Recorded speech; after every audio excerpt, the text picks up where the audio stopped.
Welcome to Astrology,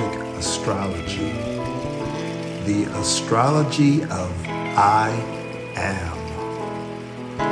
No matter where you are at this moment in your life, by listening to the messages from the sky, you are on your way to a brighter day.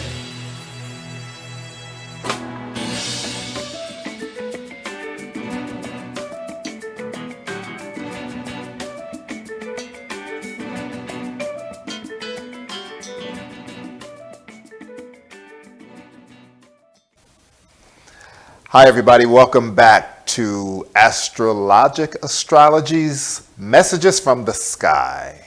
I am Lorenzo Sanford, and the messages from the sky are real. If you heed them, you will find greater peace, you will find greater clarity, greater focus in your life. So, as Earth, Wind, and Fire said long ago, keep your head to the sky, and you will find that you will have a life that's guided by divine providence. So yes, we want to be in alignment, right? We want to move with the energy of the universe. We want to be connected to nature because we are a part of life. We are a part of nature. So that's what we're here to do, give you the messages from the sky. So the big news this week is the eclipse, the lunar eclipse. 2 weeks ago the solar eclipse. 2 weeks ago we had a lunar eclipse, and now this is the continuation of eclipse season, and we're dealing with I'm getting it mixed up, the solar eclipse in the sign of Sagittarius. So the good news is this. We talked last week about Sagittarius season, and we talked about all the ways that the 12 signs could find reasons to look forward to the future and reasons to make adjustments and ways to find meaning and hope. So this week with the solar eclipse, make sure I say that right, not the lunar, the solar eclipse in Sagittarius, we're dealing with similar themes, except they are amplified by 10, maybe even by 20 or more. Because when you have a solar eclipse, it's like you've had that experience where you walk into a dark room, right? And then you turn the light on, and it's like you're blinded. It's like it takes a minute to adjust because the light is so bright and it was formerly dark. You were just in the darkness. That's what the eclipse does. It takes the normal energy and then just sort of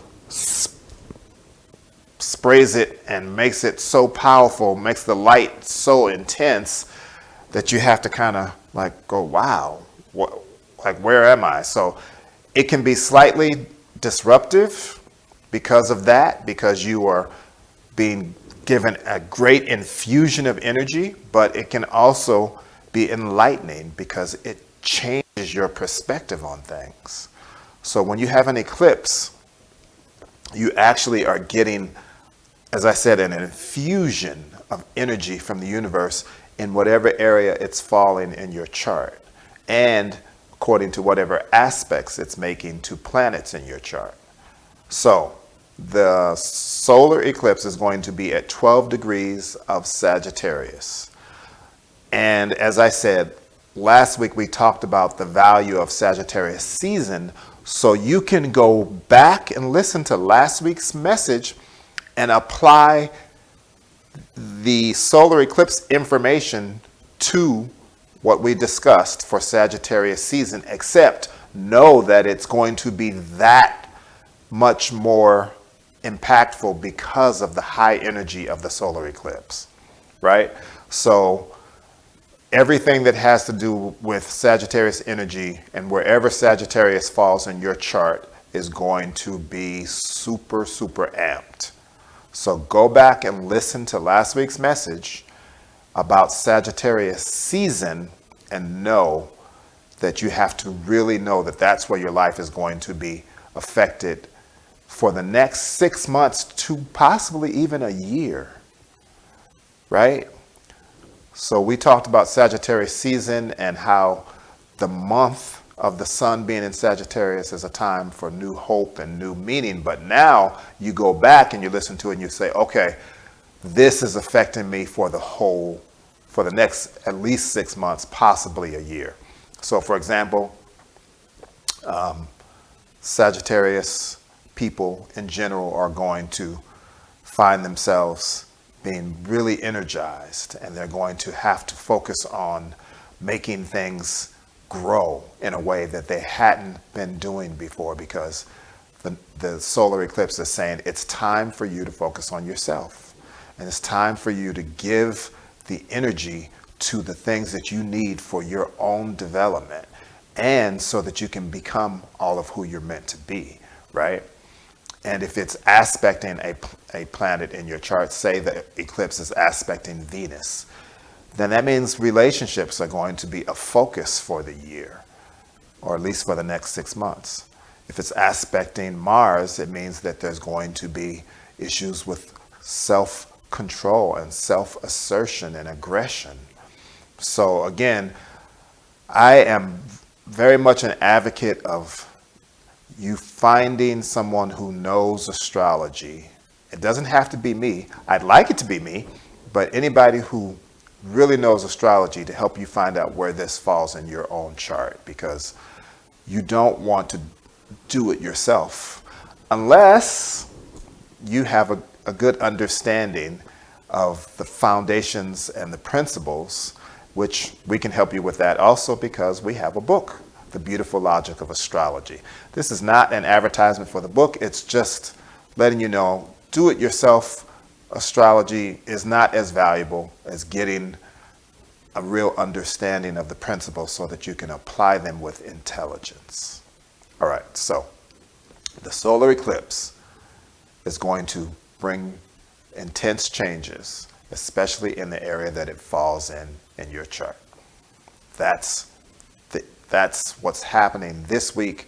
So literally, whatever energy you're feeling now is going to be the energy that's going to extend over the next several months.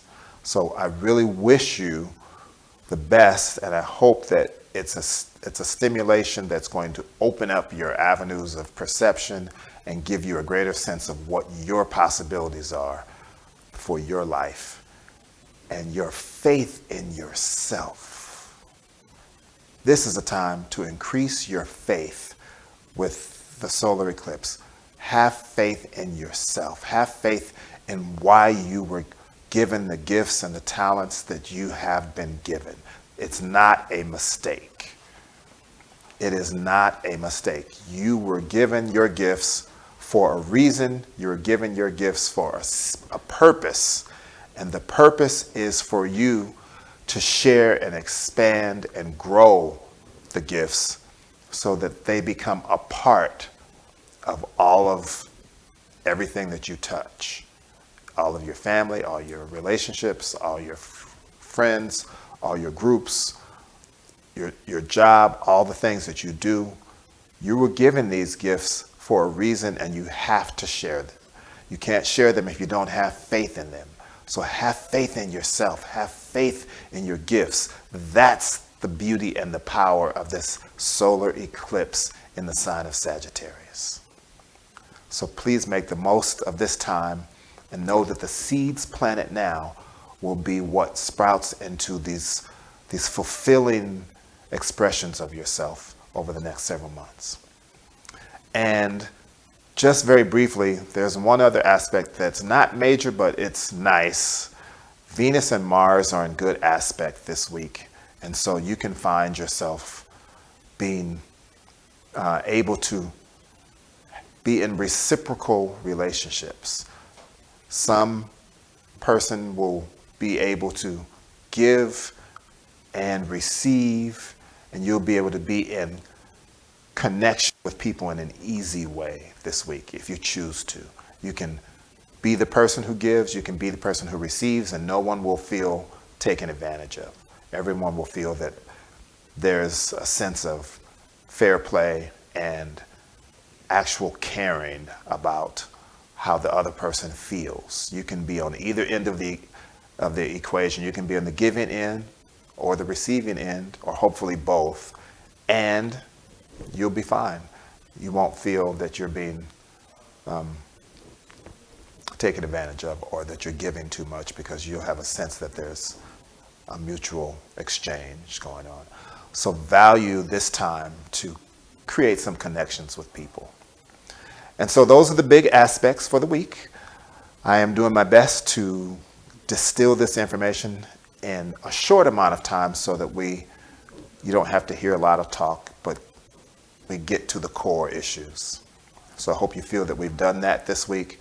If you appreciate what you're hearing, please like and subscribe and share, and maybe click the bell so that you can know when other messages are coming. This is Messages from the Sky, and always we're wishing you peace, especially in this season. And we say goodbye with the Sanskrit word namaste, which simply means the spirit in me recognizes and honors the spirit in you. Namaste.